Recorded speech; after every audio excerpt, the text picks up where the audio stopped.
Whatever, people. My lips look so cool.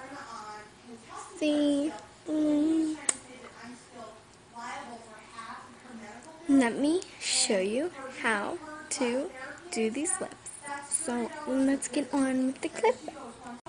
So what I started out with is my Mary Kay lip stain, cheek lip stain. Well, it's not really a lip stain, but it's cheek stain that I use as lip stain. And I just take it off as I'm the lid off and put it on my lips like regular lipstick, like I'm doing right now.